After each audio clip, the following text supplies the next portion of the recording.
The fluorescent light in conference room 4B had a flicker. Not a dramatic one.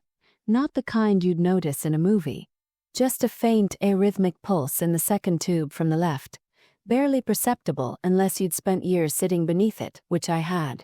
I was watching that flicker when Dominic Aldrich told the board of directors that he'd single-handedly optimized revenue throughput by 40% across all verticals. He hadn't. Revenue was down 11%.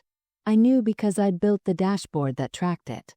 I also knew because I'd spent the last 18 months documenting every single thing Dominic Aldrich had done wrong, and the binder in my bag, 206 pages, tabbed, indexed, and cross-referenced, contained the receipts. But I'm getting ahead of myself. My name is Sloane Cafferty. I'm 46 years old.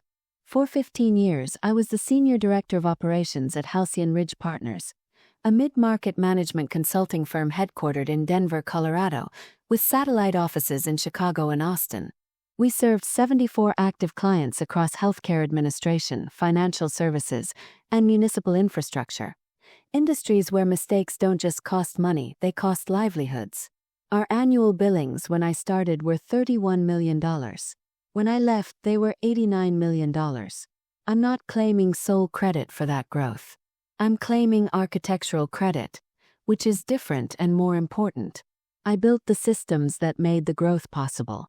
Specifically, I designed and implemented 3 operational frameworks that became the backbone of Halcyon Ridge's service delivery. The first was the Cornerstone Client Integration Protocol, a standardized onboarding system that reduced new client setup time from 9 weeks to 16 days and cut onboarding errors by 73%.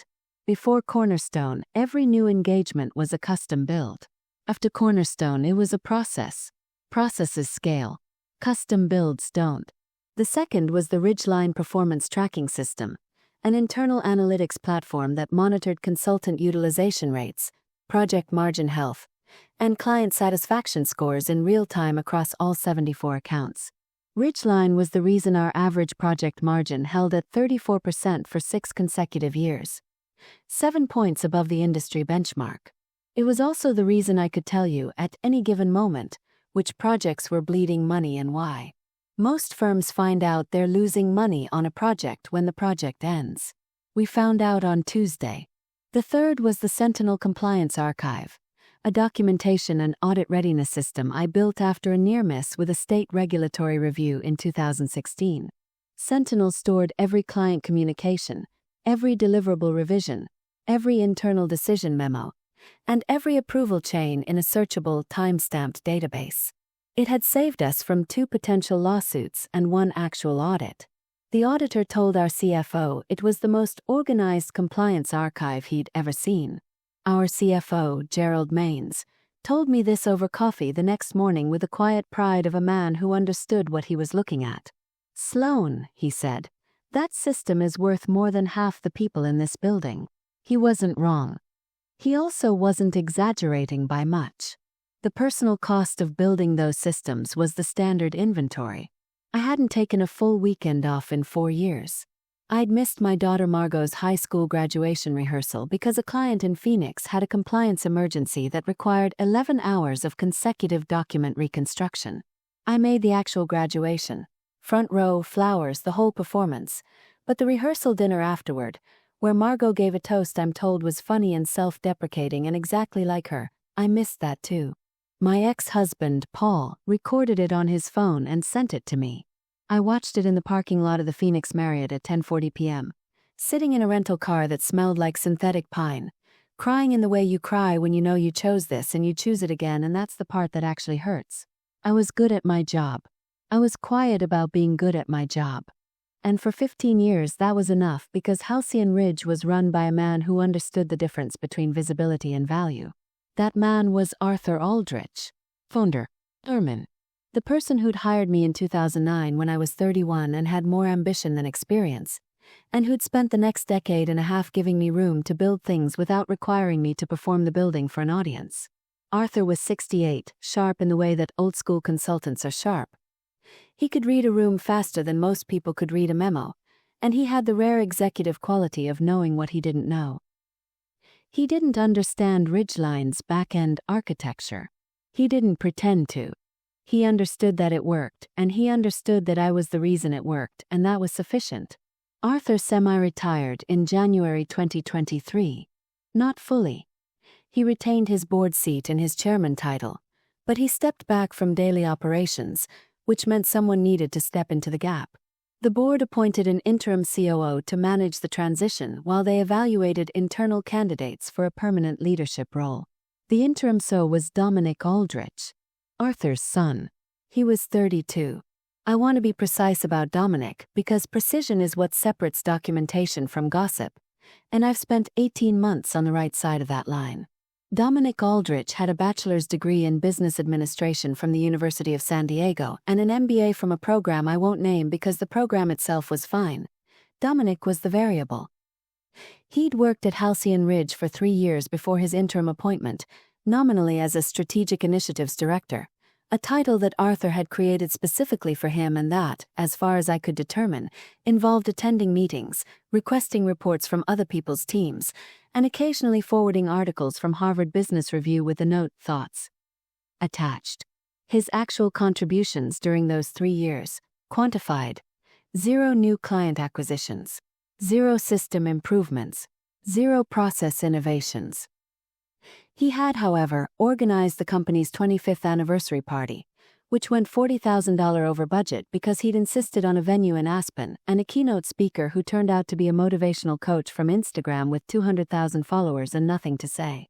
Dominic spoke in a dialect I came to think of as jargon adjacent, close enough to real business language to pass in a hallway conversation, far enough from it to collapse under any scrutiny. He said things like, "We need to leverage our synergy bandwidth," and "let's right-size the deliverable ecosystem," and in one memorable all-hands meeting, "I want to disrupt our own internal value chain before the market does it for us," which is a sentence that means nothing but sounds like it might mean something if you don't think about it for more than 4 seconds. Most people didn't think about it for more than 4 seconds. That was the trick. He wore suits that cost more than my mortgage payment. I know because he mentioned the brands always casually, always in contexts where the information was irrelevant. I was at Neiman's picking up this Brioni and I thought, you know what Halcyon needs? A more agile approach to client retention. He mispronounced fiduciary as fiduciary. He once referred to our EBITDA as the EBITDA metric score, which is like calling your heart rate the heart rate measurement number. He did this in front of Gerald Maines, our CFO, who looked at me across the conference table with an expression I can only describe as mathematical grief. Dominic became interim COO on February 1, 2023. By February 14th, Valentine's Day, which feels appropriate for a story about misplaced love, he had made his first consequential error. He reassigned the Vanguard municipal account, a $2.4 million annual engagement with the City of Aurora's infrastructure department, from Lena Zhao, a senior consultant who'd managed the relationship for 4 years with a 98% satisfaction rating, to a junior associate named Brett Simmons. Brett was 26, enthusiastic, and exactly as experienced as you'd expect a 26-year-old to be, which is to say, not experienced enough for a $2.4 million municipal account with regulatory reporting requirements and a client contact, Deputy Director Anita Reeves, who did not suffer fools.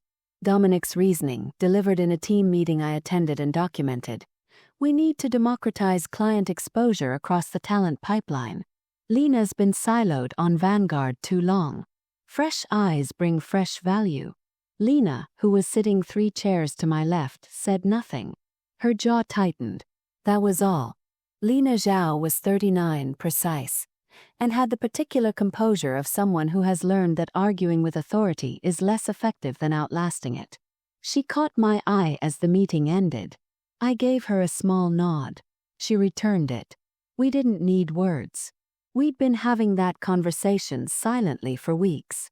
That evening, I went home to my apartment in Wash Park, a 2-bedroom I'd moved into after the divorce, with a kitchen window that faced west and caught the last hour of Colorado sunlight in a way that made the room feel like an apology for the day. I sat at my kitchen table with a glass of water and my laptop, and I opened a new folder. I named it Operational Discrepancy Log. Not Dominic's mistakes. Not evidence. Not anything that would suggest intent or agenda.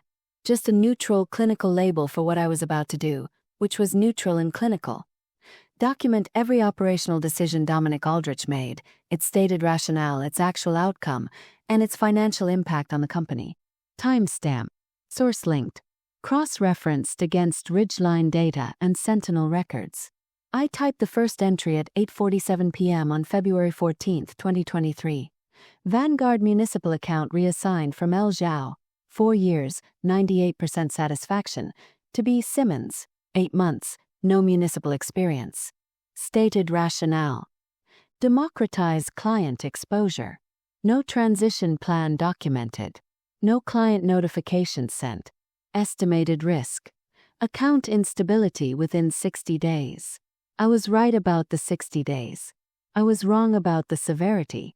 It took 41 days for Anita Reeves to call Gerald Maines directly, bypassing Dominic entirely, which tells you everything about how quickly she'd assessed the new arrangement, and say in Gerald's retelling, "Either you put Lena back on my account or I'm putting Halcyon Ridge back on the market." Gerald put Lena back. Dominic was not informed until after the decision was made. When he found out, he sent an email to Gerald that said, "I wish we'd aligned on this before actioning the reversal. I had a strategic roadmap for the Vanguard transition that would have unlocked significant value." Gerald forwarded me the email without comment. He saved it. Entry number 7. That was February. By the following January, 11 months later, I had 312 entries. If this story resonates with you, if you've ever watched someone fail upward while the people holding things together stayed invisible, make sure to like and subscribe. I share workplace strategy and corporate analysis every week that might change how you navigate your career. Because what I did with those 312 entries, and the 206-page document they became, is the reason Dominic Aldrich is no longer at this company. And it's the reason I am where I am today. But first, I need to tell you about the Meridian Health disaster. Because that's where the numbers stopped being theoretical and started being the kind of math that makes board members lose sleep. What Dominic didn't know, what he couldn't have known, because knowing it would have required the kind of attention he reserved exclusively for restaurant reservations and quarterly earnings calls he didn't understand, was that I'd been preparing for this since long before he arrived. Not for him specifically. I want to be clear about that. I didn't spend years building a trap for Arthur Aldrich's son. I spent years building systems that were so thoroughly documented, so meticulously architected, and so completely dependent on institutional knowledge that only I possessed, that any attempt to run them without me would produce a very specific, very predictable, and very expensive kind of failure. That's not a trap. That's just good engineering. The fact that it functioned as both is a coincidence I'm comfortable with. Let me explain. When I built the Cornerstone Client Integration Protocol in 2014, I did something that no one asked me to do and no one noticed I'd done. I created a parallel documentation layer, a comprehensive operational manual that lived not on Halcyon Ridge's servers, but on my personal encrypted drive. The company had the system. I had the understanding of the system. The code, the workflows, the automated triggers, those existed on company infrastructure. But the logic behind them, the decision trees that explained why each integration step existed, the client-specific customization notes that made the difference between a smooth onboarding and a catastrophic one, those lived with me. I did the same thing with Ridgeline. The dashboard was visible to anyone with access. The data architecture beneath it, the 340 custom queries, the weighted scoring algorithms, the margin health calculations that accounted for 14 variables most people didn't know existed, that documentation was mine. Not hidden. Not stolen. Simply never requested. No one ever asked me to write it down in a place they could find it, because no one ever imagined a version of Halcyon Ridge where I wasn't there to explain it. And Sentinel. The Sentinel Compliance Archive was the most critical of the three, because compliance systems don't just store information, they store it in patterns that regulators expect to find. I'd configured Sentinel's taxonomy to mirror the audit frameworks of every regulatory body we interfaced with. HIPAA for our healthcare clients, SOX-adjacent protocols for our financial services accounts, and municipal compliance standards that varied by state and sometimes by county. The system worked because I'd spent 7 years learning what auditors looked for and building the architecture to present it the way they wanted to see it. Without that knowledge, Sentinel was a filing cabinet. With it, Sentinel was a shield. On March 3, 2021, 2 years before Dominic's appointment, I'd done something else. I'd compiled a master reference document I called the Operational Continuity Index. It was 74 pages long. It contained every critical process, every client-specific protocol, every system dependency, and every regulatory deadline for all 74 active accounts. I updated it quarterly. I stored it on my personal drive, backed up to a separate cloud account, and printed one hard copy that I kept in a fireproof lockbox in my apartment closet, next to Margot's birth certificate and my divorce papers. I didn't build the Operational Continuity Index because I anticipated being pushed out. I built it because I'm an operations professional, and operations professionals plan for disruption. The fact that the disruption turned out to be a 32-year-old man who pronounced fiduciary wrong is, again, a coincidence. The Meridian Health disaster began on March 19, 2023. 41 days after Dominic's appointment and 6 days after the Vanguard reversal that should have taught him something but didn't. Meridian Health Partners was our second largest client. $3.8 million annual engagement. Healthcare administration consulting across 11 hospital systems in Colorado and Wyoming. The account required quarterly compliance reporting to the Colorado Department of Public Health and Environment, with submissions due on the 15th of January, April, July, and October. The April 15th deadline was 27 days away. The compliance reports were generated through Sentinel, but they required manual verification, a 3-day process I'd personally overseen for 6 years, because Meridian's reporting structure had a quirk that only I understood. Their patient data taxonomy used a legacy classification system from 2012 that didn't map cleanly to the state's updated 2019 framework. I'd built a custom translation layer inside Sentinel that bridged the gap, but it required manual calibration before each quarterly pull. Without that calibration, the reports would generate with misaligned category codes.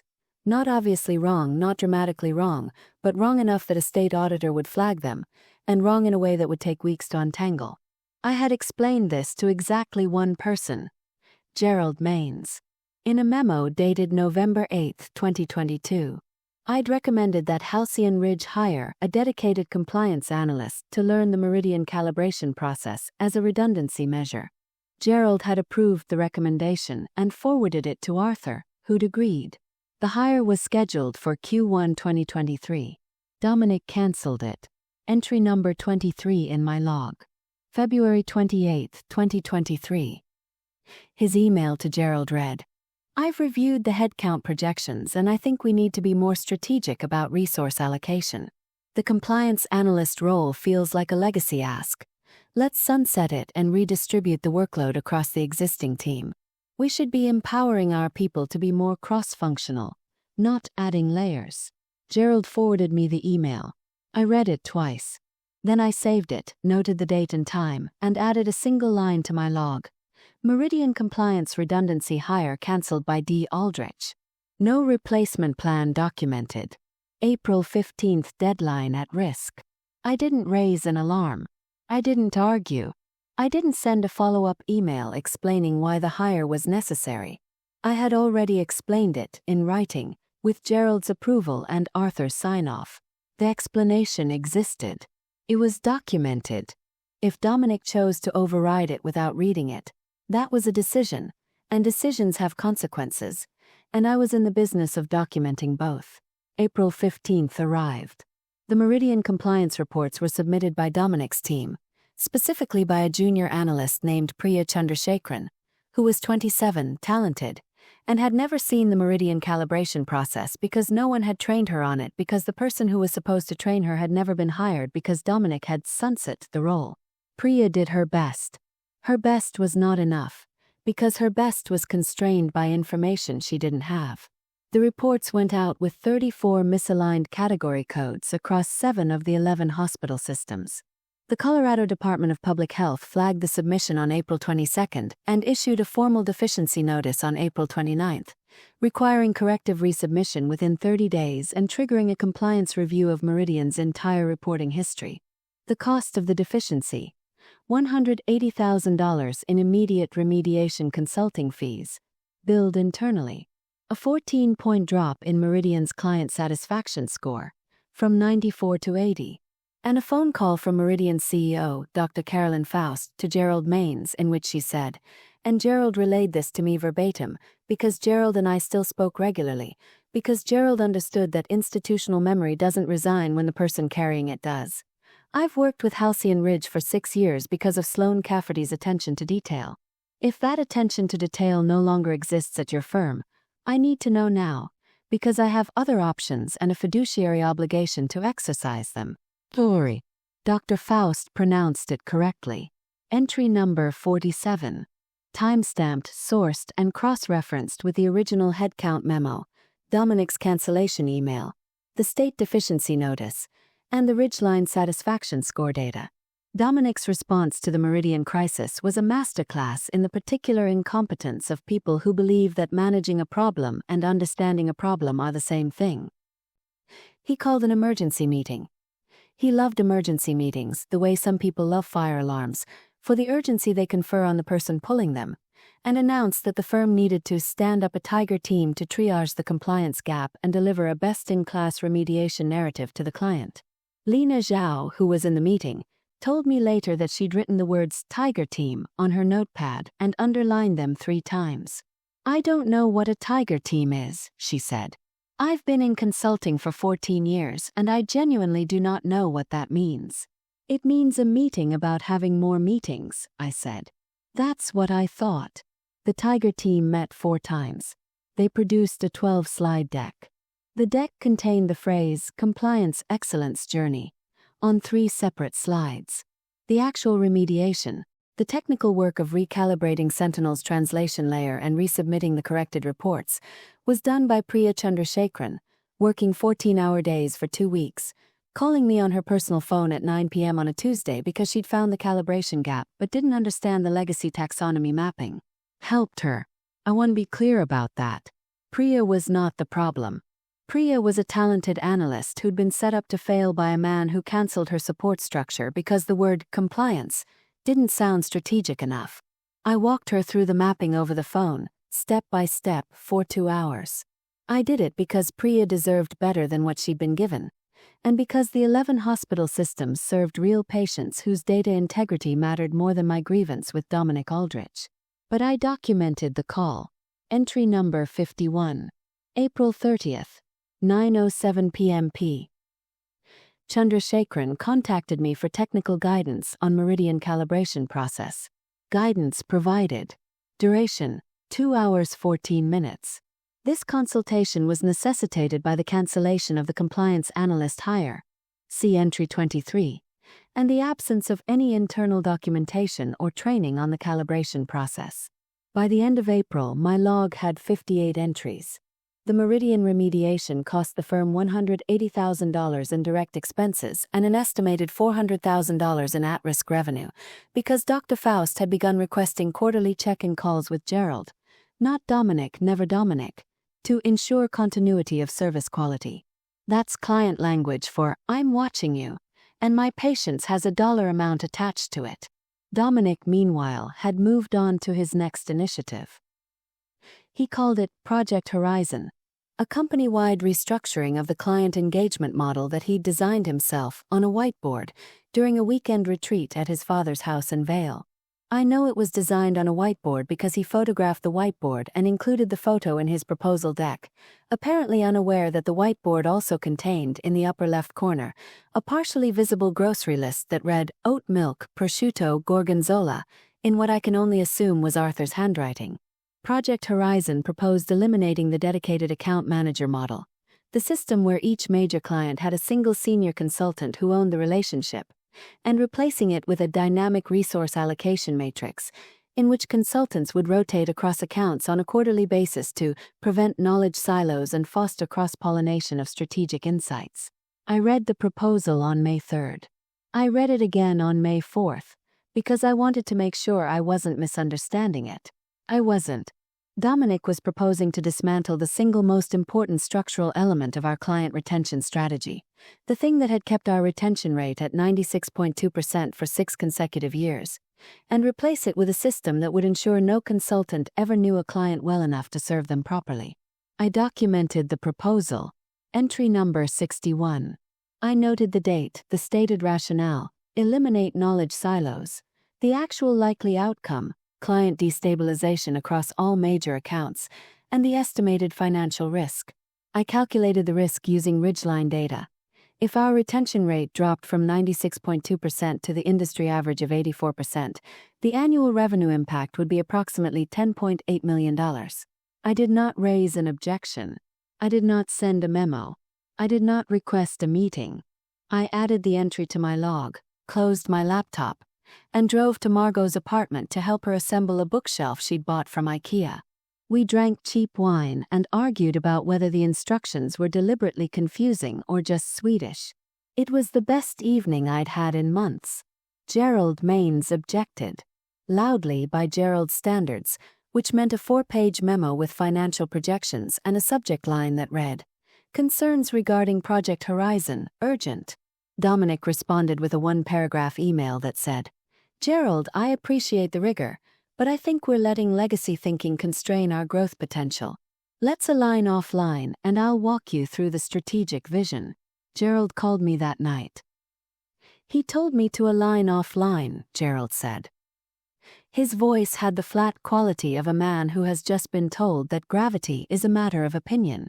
"I know," I said. "Sloan, this is going to cost us clients." "I know. Are you going to say anything?"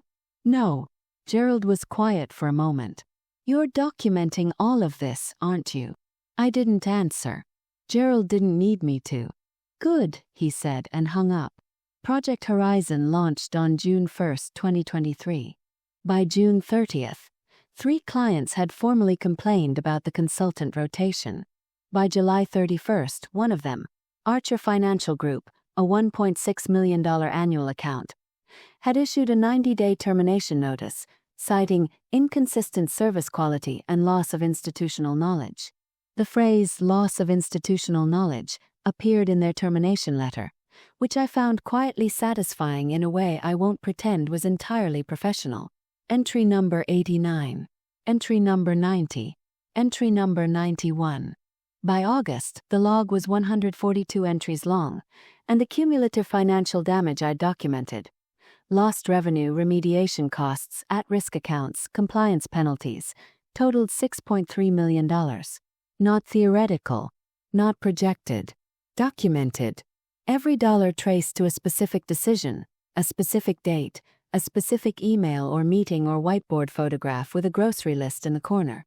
And then Dominic did the thing that turned my documentation project from a record into a weapon. On September 8, 2023, he fired Lena Zhao. The stated reason was strategic realignment of senior consulting resources.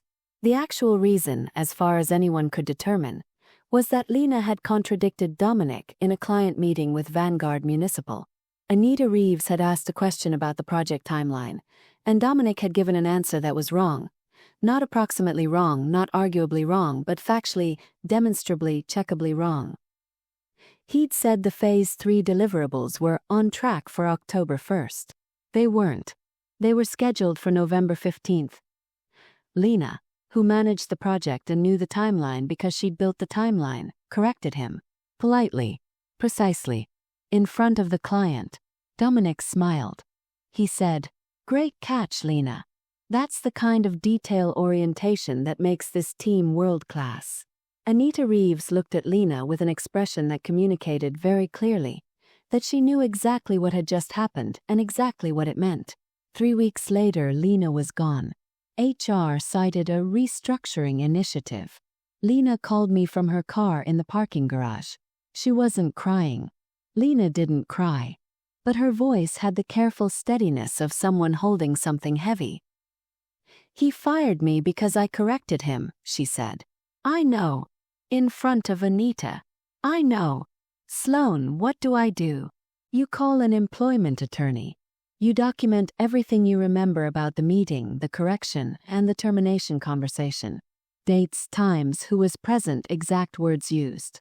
And Lena, yes, you let me handle the rest. Entry number 156. Lina Zhao.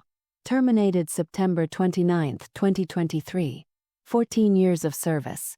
98% client satisfaction rating. 0 performance issues in her file. Fired 3 weeks after publicly correcting the interim CEO's factual error in a client meeting. I added the entry. I saved the file. I updated the index. And then I did something I'd been considering for months but hadn't committed to until that moment. I started formatting the log into a document. Not a spreadsheet. Not a memo. Document. With sections, and an executive summary, and appendices containing the source emails and meeting notes and Ridgeline data exports that supported every single entry. I organized it chronologically, then cross-referenced it thematically. Operational failures, client impact, compliance risk, personnel decisions, financial losses. Each section had a summary page with totals. Each entry had a footnote linking to its source material. I worked on it at night, after Margot's calls and before sleep, at the kitchen table with the western light gone and the apartment quiet. Took 3 months. Not because the information was hard to organize, I'd been organizing it in real time for over a year, but because I wanted it to be unassailable. I wanted every number verified, every date confirmed, every quote attributed. I wanted a document that couldn't be dismissed as a grievance or a vendetta or the bitter output of a passed-over employee. I wanted something that read like an audit, because that's what it was. By December 2023, the document was 178 pages. The cumulative financial impact had reached $9.1 million. And Dominic, blissfully unaware that his decisions were being catalogued with the precision of a forensic accountant, was preparing for the moment that would make all of this matter. Arthur Aldrich, from his semi-retirement in Vail, had proposed to the board that Dominic be formally appointed as CEO of Halcyon Ridge Partners. The board was scheduled to vote on January 18, 2024. Arthur had lobbied each board member individually. He'd prepared a presentation highlighting Dominic's transformative leadership and bold strategic vision. He'd even commissioned an external consultant, not from Halcyon Ridge, which tells you something, to prepare a market analysis supporting the appointment. The board had 7 members. Arthur held 1 seat. The other 6 were independent directors, most of whom had limited visibility into daily operations and relied on quarterly reports that Dominic had been curating with the careful selectivity of a man who understood that what you leave out of a report matters more than what you put in. I learned about the January 18th vote from Gerald, who told me over coffee on December 12th with the expression of a man delivering a terminal diagnosis. "They're going to make him CEO," Gerald said. "When?" "January 18th, board vote." Arthur's been working the room for months. How are the independents leaning? 4 in favor, 2 undecided. Arthur only needs a simple majority. I stirred my coffee. The cafe was on Larimer Street, one of those places with exposed brick and pour-over coffee that costs $7 and is worth every cent. It was snowing outside. Light, dry Colorado snow that doesn't stick to anything but makes the air look like static. "Gerald," I said, "I need to present something to the board before that vote." He looked at me. Gerald Maines was 54, had been CFO for 9 years, and had the particular intelligence of someone who understands numbers not as abstractions but as consequences. He didn't ask what I wanted to present. He didn't ask why. He looked at me for a long moment and then he said, "I'll get you on the agenda. Thank you. Sloan." "Yes. How bad is it?" 206 pages bad. Gerald set down his coffee. He didn't say anything for a while. The snow kept falling.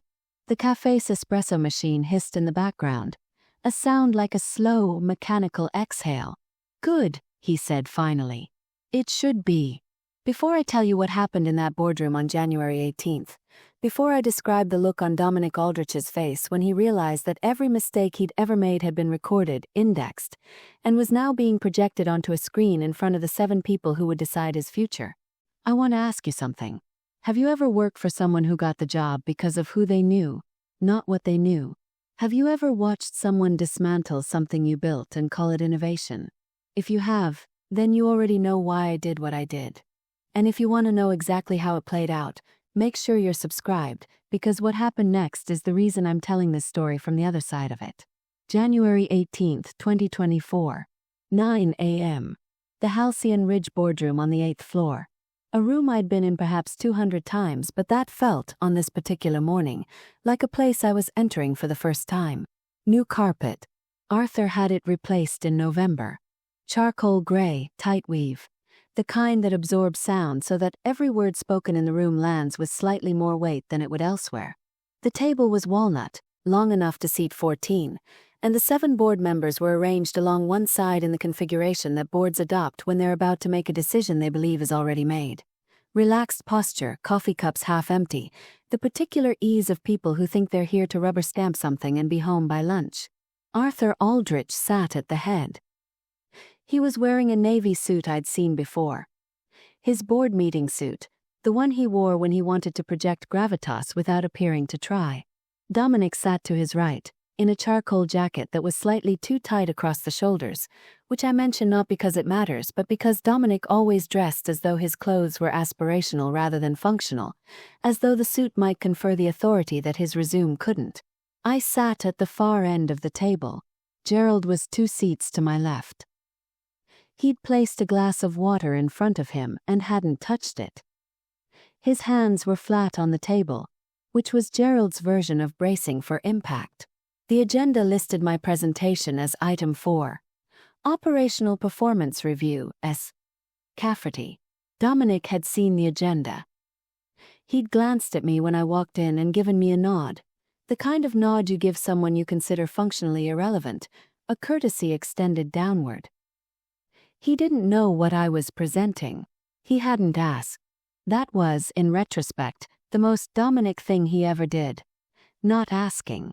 Arthur opened the meeting. He spoke for 12 minutes about the company's trajectory, its market position, and the bold new chapter he envisioned under permanent leadership. He used the word legacy 4 times. He introduced Dominic's candidacy with the warmth of a father and the blindness of one, describing his son's tenure as transformative and citing revenue figures that were accurate only if you didn't adjust for the clients we'd lost and the remediation costs we'd absorbed. Then it was Dominic's turn. He stood.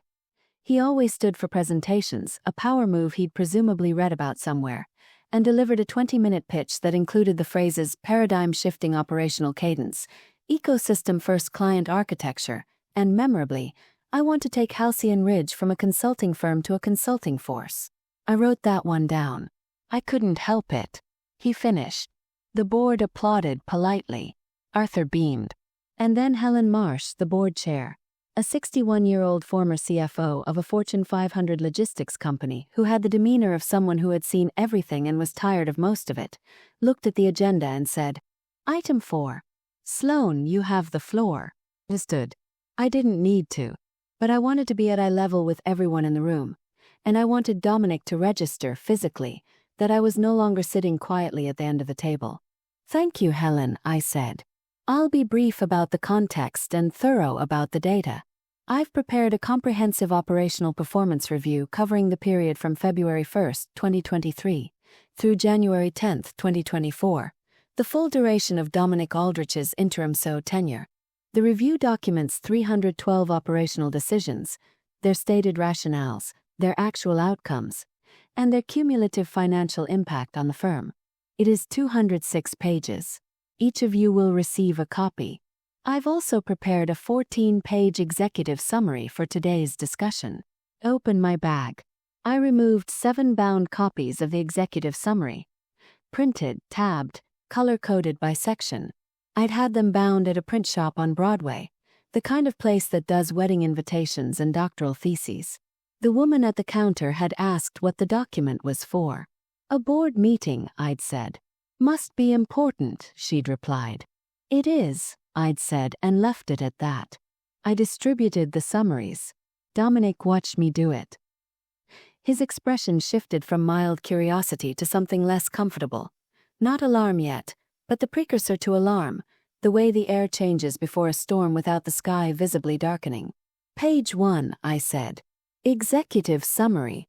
During the review period, 312 documented operational decisions resulted in cumulative financial losses and at-risk revenue totaling $15.2 million. This figure includes $3.8 million in confirmed lost client revenue, $1.6 million in compliance remediation costs, $1.4 million in personnel-related losses including wrongful termination exposure, and $8.4 million in at-risk revenue from accounts currently in formal review or 90-day termination windows. The room was quiet. Not the comfortable quiet of a rubber stamp meeting. The other kind. Page 3, I continued.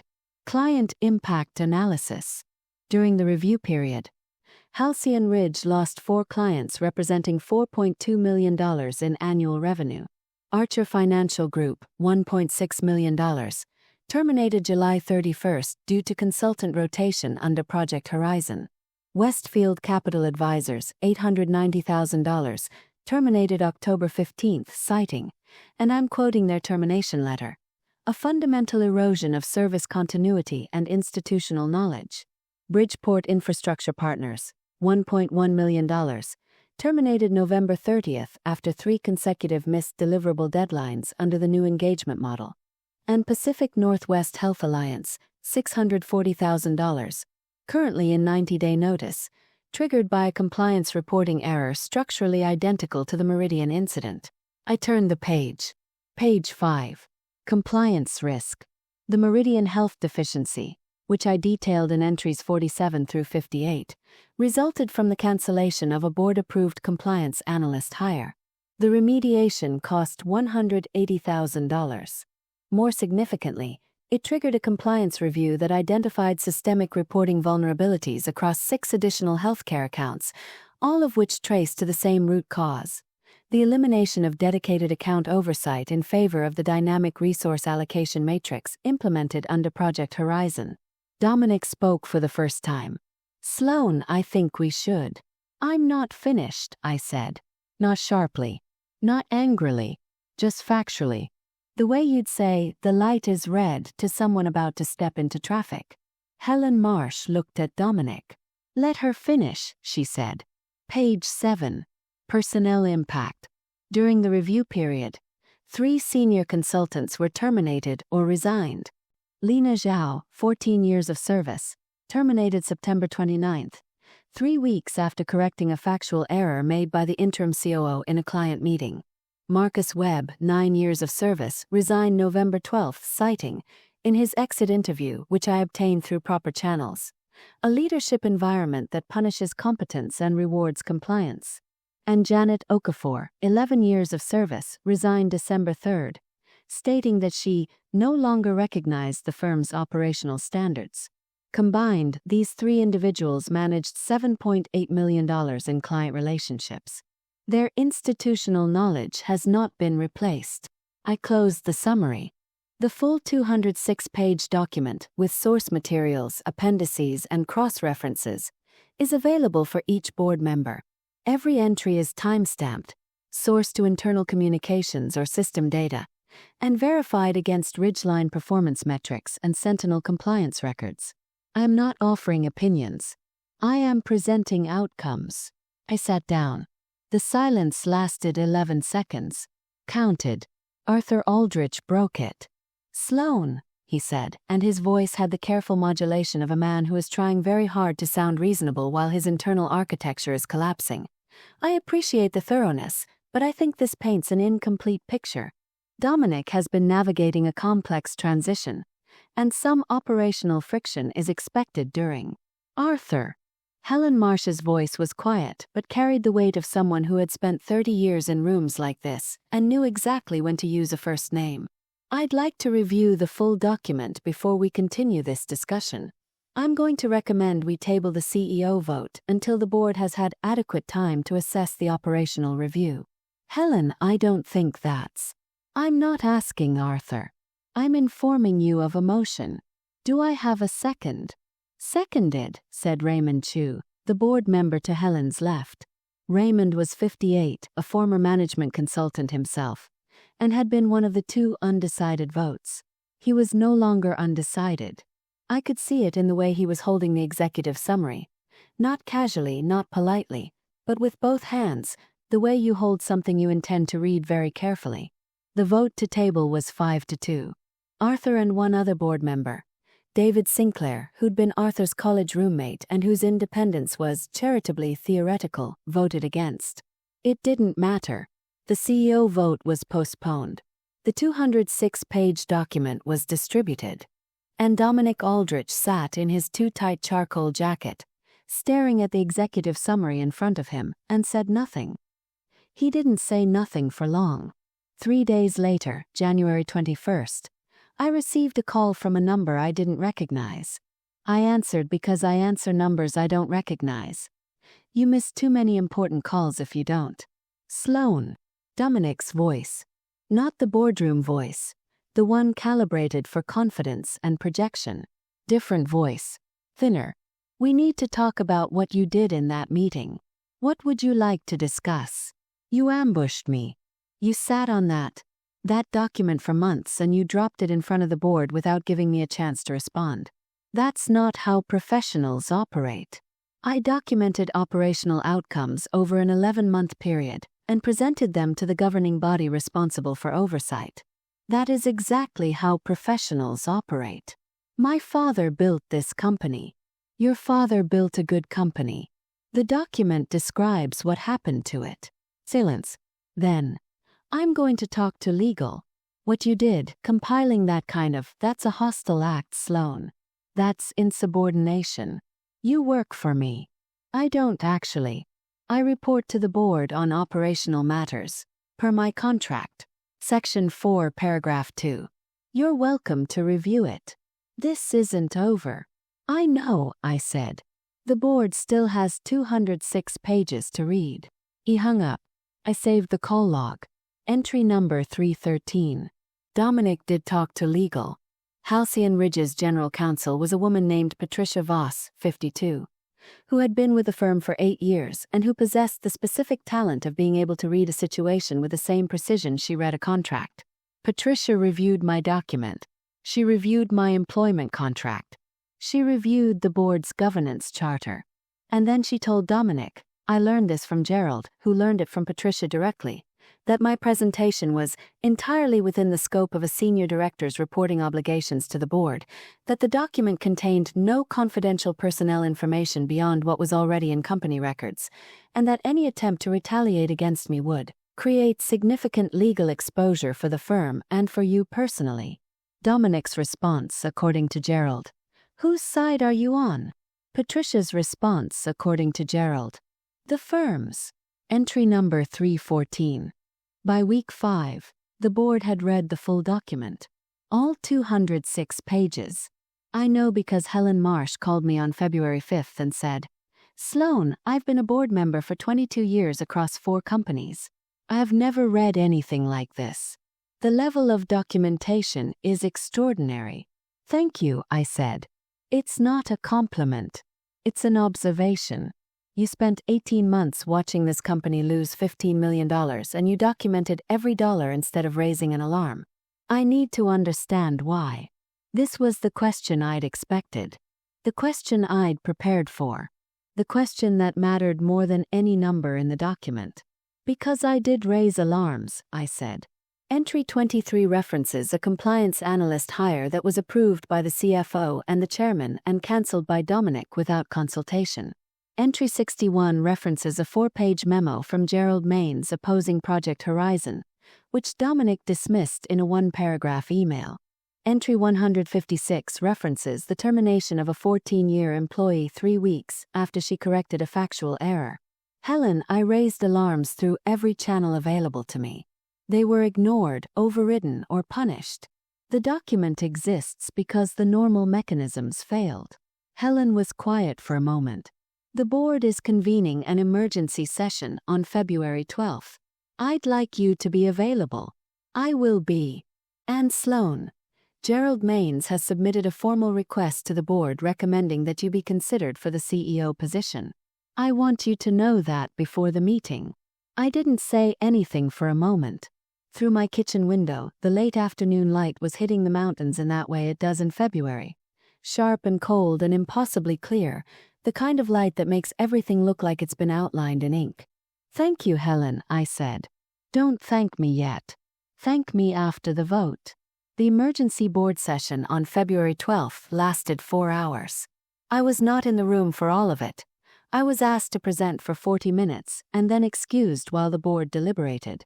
But Gerald was there for the full session, and Gerald told me everything because Gerald understood that after 15 years, I had earned the right to know. Arthur Aldrich argued for his son. He argued passionately, personally, and with the desperate eloquence of a father watching something he'd built, not the company, but the narrative of his son's competence, disintegrate under the weight of 206 pages of evidence. He acknowledged mistakes. He used the word learning curve 7 times. He proposed a compromise. Dominic would step down as CEO but remain at the company in a strategic advisory role, while an external CEO search was conducted. Helen Marsh responded with numbers. She read from my document. She cited the $3.8 million in lost client revenue, the $1.6 million in compliance costs, the $8.4 million in at-risk accounts, the 3 senior employees lost, the Meridian deficiency, the Archer termination, the Westfield termination. She read each figure the way an accountant reads figures, without emotion, without emphasis, just the numbers and what they meant. "Arthur," she said, "I respect what you've built. I respect your love for your son. But this board has a fiduciary responsibility to the firm's partners, its employees, and its clients. The data in this document is not ambiguous. It is not a matter of interpretation. It is a record of $15.2 million in damage caused by decisions made by one individual over 11 months. We cannot, in good conscience, retain that individual in any leadership capacity." The vote was 6-1. Arthur cast the sole dissenting vote. Dominic Aldrich was removed as interim COO, effective immediately. His access to company systems was revoked by 5 p.m. that day. Patricia Voss handled the separation agreement, 6-month severance, a mutual non-disparagement clause, and a provision that Dominic would have no further operational role at Halcyon Ridge Partners. The second vote happened 30 minutes later. Gerald had nominated me. Helen seconded. The motion was to appoint me as CEO, effective March 1st, with a compensation package to be negotiated by the Compensation Committee. The vote was 5-2. Arthur and David Sinclair voted against. It didn't matter. Gerald called me at 6:14 p.m. "It's done," he said. "Which part?" "Both parts." I was standing in my kitchen. The light was gone. February evenings in Denver are short and absolute, the sky going from blue to black with almost no transition. Margot had texted me an hour earlier. "Dinner Thursday?" I hadn't responded yet. "How did Arthur take it?" Yes. He left without speaking to anyone. He took the stairs instead of the elevator. And Dominic? Patricia told him by phone. I don't know the details. I leaned against the counter. The IKEA bookshelf Margot and I had built was visible through the doorway to the living room, slightly crooked on the left side because we'd both been 2 glasses of wine in when we attached the brackets. It was full of books now. It held weight despite its imperfections. Most things do if they're built with enough care. "Gerald," I said. "Yes, thank you. For getting me on the agenda. For the nomination. For all of it. Sloan, I've watched you hold this company together for 15 years. Getting you on the agenda was the easiest decision I've ever made. The hard part was watching you have to prove what everyone already knew. I didn't respond to that. Some things don't need a response. They just need to be heard." I texted Margot back. "Thursday works. I'm buying." She replied. "Big news." "Reasonably big," I typed. "I'll tell you over pasta." The Compensation Committee finalized my package on February 20th. CEO of Halcyon Ridge Partners. Base salary, $385,000. A 62% increase from my senior director compensation. Performance bonus target, 35%, tied to client retention, revenue growth, and operational efficiency metrics. Equity stake, 4.2% of the firm, vesting over 3 years. And a clause I'd requested personally. A $200,000 annual budget for a new operational excellence division, reporting directly to me, dedicated to the kind of institutional knowledge preservation and documentation that had, ironically, been the thing that saved the company from the person who almost destroyed it. I started on March 1st. My first act as CEO was not dramatic. I didn't give a speech. I didn't send a company-wide email with words like new chapter or exciting journey. I walked into Gerald's office at 8:15 a.m. and said, "I need you to help me fix the things I spent 18 months documenting." He smiled. It was the first time I'd seen Gerald smile in a year. "Where do you want to start?" "Lena Zhao," I said. I called Lena that afternoon. She answered on the second ring, which told me she'd saved my number, which told me she'd been waiting for this call or one like it, which told me everything about the kind of loyalty that doesn't expire just because someone stamps a termination date on it. "Lena," I said, "I have a question. I might have an answer. How would you feel about coming back as Senior Vice President of Client Operations? New role, new compensation, direct report to me." Silence, not the heavy kind. The kind that happens when someone is recalibrating their understanding of what's possible. "What's the comp?" she asked. Because Lena was practical before she was sentimental, which is why she was good. $240,000 base, 20% bonus target. And the Vanguard account back if you want it. "I want it. Then it's yours." Sloan. "Yes. Thank you for documenting everything. Thank you for being worth documenting." Priya Chandrasekharan was promoted to Senior Compliance Analyst, the role that should have existed 18 months earlier.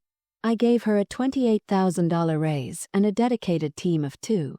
She rebuilt the Meridian calibration process from the ground up, this time with full documentation stored on company servers, accessible to her entire team. She also, on her own initiative, created a compliance training program for junior analysts that she called the Sentinel Workshop. I didn't ask her to name it that. She just did. Some things echo. Gerald stayed as CFO. He and I developed a working rhythm that was less hierarchical and more collaborative than anything I'd experienced at Halcyon Ridge. 2 people who understood numbers and consequences and the relationship between them, reviewing the firm's health weekly with the shared vigilance of people who'd watched it almost die. Marcus Webb, who'd resigned in November, came back in April, called him personally. He said, "Is it different now?" I said, "It's mine now." He said, "That's what I needed to hear." His return stabilized 2 accounts that had been wobbling since his departure, recovering approximately $1.1 million in at-risk revenue. A year later, the numbers told the story more clearly than I ever could. Client retention had climbed back to 94.7%. Not yet at the 96.2% I'd maintained before Dominic, but close and trending upward. Revenue was $91.4 million, up from the $82.6 million it had fallen to during Dominic's tenure. We'd signed 9 new clients, including 2 healthcare systems that specifically cited our compliance infrastructure, rebuilt by Priya, documented by Sentinel, overseen by me as the deciding factor. The operational excellence division I'd created had conducted internal audits of every major system and produced a 340-page institutional knowledge archive that ensured no single person's departure could ever again create the kind of vulnerability that Dominic had exploited and I had endured. The total cost of Dominic Aldrich's 11 months as interim SO, fully calculated, $15.2 million in documented losses and at-risk revenue. $780,000 in separation and legal costs, $340,000 in rehiring and re-onboarding the talent he'd driven out, and an unquantifiable but real cost in institutional trust, the kind of damage that doesn't show up on a balance sheet but shows up in the way people hesitate before speaking in meetings, the way they save emails they shouldn't need to save, the way they build private folders on personal drives because they've learned that the organization won't protect what they've built. That last cost is the one I think about most. Because I fixed the systems. I rehired the people. I rebuilt the revenue. But the fact that I had to spend 18 months building a 206-page document to prove what everyone already knew, that competence matters more than bloodline. That fact says something about the structures we work inside. It says that the people who build things are rarely the people who get credit for them, and the people who get credit rarely understand what they're taking credit for, and the distance between those two truths is where $15 million goes to die. Dominic, for the record, landed at a boutique strategy firm in Scottsdale, a 4-person shop run by a friend of Arthur's. His LinkedIn describes him as managing partner and lists his specialties as organizational transformation and strategic growth architecture. I looked at it once in March, on a Tuesday evening while waiting for pasta water to boil. I read the phrase strategic growth architecture, and I closed the browser and I salted the water and I didn't look again. Arthur resigned from the board in June. He sent me a letter, handwritten on personal stationery, which was such an Arthur gesture that I almost smiled. It said, "Sloan, you were always the best of us. I'm sorry I couldn't see past my own hopes to recognize it sooner." I put the letter in the fireproof lockbox, next to the Operational Continuity Index and Margot's birth certificate. Some documents you keep not because you need them but because they represent something that finally got said. Margot came to the office in April. She'd never visited before, not once in 15 years, which tells you something about the hours I kept and the priorities I accepted. She sat in my office, the corner office now, with windows on 2 sides and the charcoal carpet that absorbs sound, and she looked around and said, "It's smaller than I imagined." "Most things are," I said. "Are you happy?" "Thought about it." Not performatively. Actually thought about it, the way you think about a question when the person asking deserves a real answer. "I'm effective," I said. And for the first time in a long time, the effectiveness is recognized.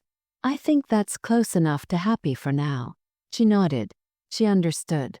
She was 22 and already understood the difference between happiness and recognition, which made her smarter than most executives I'd worked with. I got lunch. I didn't check my phone once. Here's what I know, and it's not a lesson about revenge because this was never revenge. Revenge is emotional. What I did was procedural. I documented outcomes. I preserved evidence. I presented facts to the people whose job it was to act on them. The fact that those facts destroyed someone's career is not my responsibility. It's the natural consequence of a career built on nothing. When someone is promoted for being someone's child, they're not just taking a title. They're taking the implicit promise that competence will be rewarded. The promise that keeps people like me and Lena and Gerald and Priya and Marcus showing up early and staying late and missing rehearsal dinners and building systems at kitchen tables at 11 p.m. When that promise is broken, the people who kept it don't owe the organization their silence. They owe themselves the truth. And sometimes the truth is 206 pages long. If you've ever watched someone less qualified get the role you earned, if you've ever been told your work was valuable by the same people who promoted someone who couldn't define what you do, I hope this shows that documentation is not paranoia. It's protection. And patience is not passivity. Strategy. I share workplace strategies and corporate analysis every week that help you navigate the distance between what you're worth and what you're paid. Like and subscribe if you found value here. Remember, they can't argue with the numbers if you've been keeping them.